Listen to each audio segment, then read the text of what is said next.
اگر تم کو تمہارے خدا سے دور کرتی ہے تو اولاد فتنہ ہے۔ اللہ تبارک و تعالیٰ خود فرماتا ہے انما اموالکم و اولادکم فتنہ، بے شک تمہارا مال تمہاری اولاد تمہارے لیے فتنہ ہے۔ اللہ سے کرے دور تو تعلیم بھی فتنہ، املاک بھی، اولاد بھی، جاگیر بھی فتنہ۔ ناحق کے لیے اٹھے تو شمشیر بھی فتنہ، تلوار اگر ناحق کے لیے اٹھ رہی ہے تو تلوار کا اٹھانا بھی فتنہ ہے۔ اور سے سنیں، اللہ سے کرے دور تو تعلیم بھی فتنہ، املاک بھی، اولاد بھی، جاگیر بھی فتنہ۔ ناحق کے لیے اٹھے تو شمشیر بھی فتنہ، شمشیر ہی کیا نعرہ تکبیر بھی فتنہ، سبحان اللہ سبحان اللہ شمشیر ہی کیا نعرہ تکبیر بھی فتنہ۔ سبحان اللہ الحمدللہ۔ ارے کیا بھائی نعرہ تکبیر اللہ اکبر یہ کیا فتنہ؟ ہاں یہ بھی فتنہ ہے، یہ بھی فتنہ بن جاتی ہے۔ کیسے کیسے؟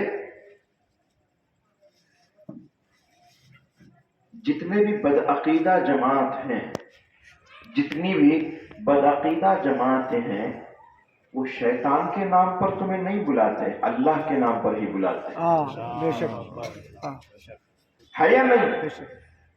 اللہ کے نام پر ہی بلاتے ہیں لیکن لے جاتے ہیں تمہیں شیطان کی جانب۔ تو کیا پتا چلا کہ اللہ کا نام سن کر دھوکے میں نہیں آ جانا۔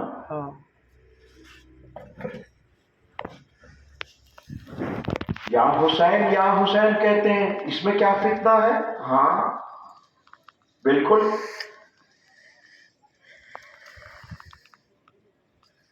میں نے کیا کہا؟ اللہ کا نام بھی اللہ کے مرضی کے مطابق لیا جائے تو خدا کی رضا حاصل ہوگی، اگر اللہ کی مرضی کے مطابق نہ لیا جائے تو اللہ کا نام تمہیں جہنم لے جائے گا۔ اللہ تبارک و تعالیٰ کا نام جہنم کو نہیں لے جائے گا، اللہ کی مرضی کے خلاف جو تم نے اللہ کو پکارا وہ پکار تمہیں جہنم کو لے جائے گی۔ سبحان اللہ سبحان اللہ، کیا بات کیا بات، بہت سمجھ نہیں۔ بے شک حضور انور صلی اللہ علیہ وسلم ہی کے شکریہ۔ ظاہری حیات طیبہ میں آپ کے نورانی دور میں ایک فتنہ اٹھا تھا، مسیلمۃ الکذاب کا فتنہ۔ ایک بدبخت یمامہ کا رہنے والا جھوٹا مدعی نبی نبوت کا دعویٰ کر دیا تھا، اس کا نام تھا مسیلمہ، یمامہ والا۔ ذرا غور سے سنیں، میں واقعات بولنا میرا مقصد نہیں، آپ کو اسلامی نظریہ دینا میرا مقصد ہے۔ سبحان اللہ سبحان اللہ، بے شک۔ مسیلمہ نامی ایک بدبخت نبوت کا دعویٰ کر دیا، اس کے فتنے میں کئی لوگ آگے تھے، اس کے دھوکے میں۔ حضور انور صلی اللہ علیہ وسلم کے وصال کے بعد اس کا فتنہ اتنا بڑھ گیا کہ کئی لوگ مسلمان جو تھے وہ مرتد ہو کر اس کے پاس چلے گئے تھے، اس کی جماعت میں شریک ہو گئے تھے۔ سیدنا ابو بکر صدیق رضی اللہ تعالیٰ عنہ یار غار، افضل البشر بعد الانبیاء بالتحقیق۔ سبحان اللہ سبحان اللہ۔ میں نے ابھی کہا نا کہ یا حسین کہنے سے بیڑا نہیں پار ہوتا، یا حسین کہنا اسی کا یا حسین کہنا اللہ کی بارگاہ میں قابل قبول ہے۔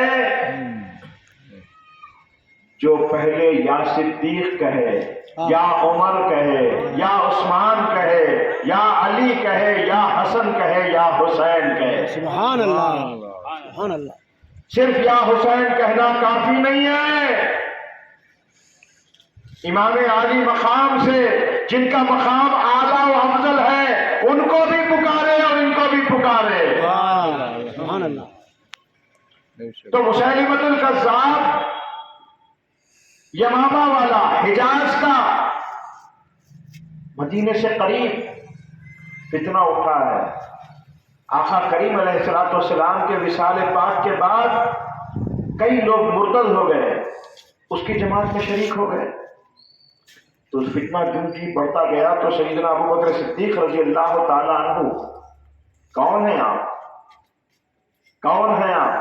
افضل البشر بعد الانبیاء بالتحقیق، انبیاء علیہ السلام کے بعد روئے زمین پر اللہ تبارک و تعالیٰ کے عزت و جلال کی قسم، سیدنا ابو بکر صدیق سے بڑا کوئی نہیں، افضل کوئی نہیں۔ سبحان اللہ، سبحان اللہ، یہ عقیدہ رکھنے والا ہی اللہ والا ہوتا ہے۔ سبحان اللہ۔ بے شک بے شک۔ تو آپ مسلمانوں کے پہلے خلیفہ نامزد ہوئے، آپ نے کیا کیا؟ اگر اس فتنے کی طرف توجہ نہ ہو، اس فتنے کو ختم نہ کیا جائے تو مزید نقصان ہوگا اسلام کا، تو آپ نے کئی ہزار صحابہ کو اس کی سرکوبی کے لیے بھیجا۔ پہلے تو آپ خود اس جنگ میں شریک ہونا چاہتے تھے، جلیل القدر صحابہ حضرت عمر فاروق، عثمان غنی، مولا علی وغیرہ نے مل کر کہا کہ صدیق آپ نہ جائیں، آپ اگر جائیں گے تو معاملہ کچھ اور ہو سکتا ہے، دارالخلافہ مدینہ منورہ میں آپ کا رہنا ضروری ہے، بقیہ صحابہ کو آپ بھیجیں۔ تو صدیق اکبر رضی اللہ تعالیٰ عنہ نے، روایتوں میں آتا ہے کہ 10,000 صحابہ مسیلمۃ الکذاب کے فتنے کو ختم کرنے کے لیے گئے۔ ہوا یہ کہ مسیلمۃ الکذاب، کذاب مانے بڑا جھوٹا، اس کا نام مسیلمہ تھا اور مشہور ہوا مسیلمۃ الکذاب، بڑا جھوٹا مسیلمہ۔ آقا کریم علیہ الصلوۃ والسلام کے بعد قیامت تک کوئی نبی آئے گا؟ نہیں آئے گا، نہیں آئے گا۔ نہیں آئے گا۔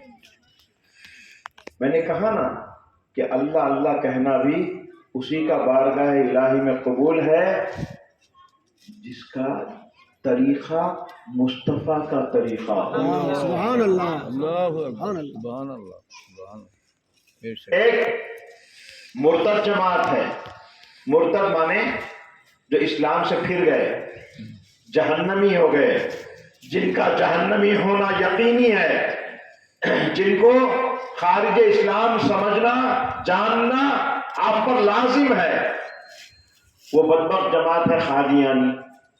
جانتے ہو کہ سنا ہوگا آپ نے، وہ کمینے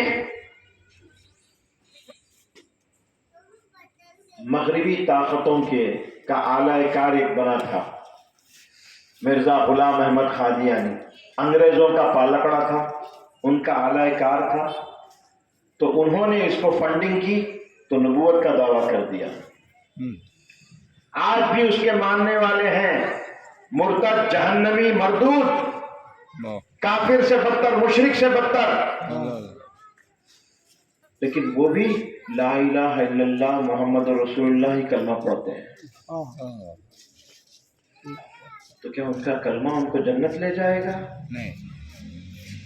میری بات پہلے آپ کو بڑی عجیب لگی ہوگی کہ اللہ کہنا بھی، یہ کہنا اس کو جہنم لے جا سکتا ہے۔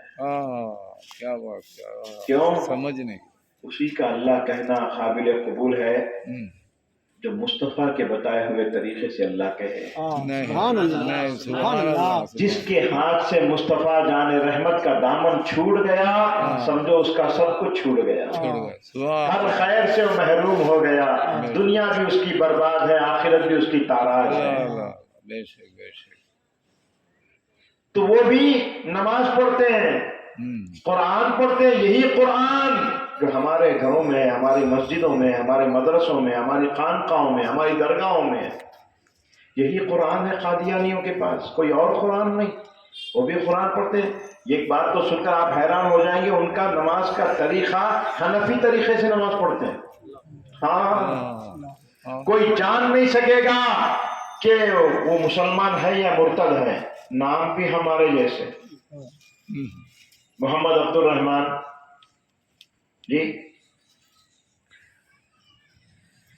عبد الرحیم، ابو بکر، عمر، عثمان، علی، حسن، حسین، ایسے نام رکھتے ہیں اور حنفی فقہ کے مطابق عمل کرتے ہیں۔ کیا وہ سنی ہے؟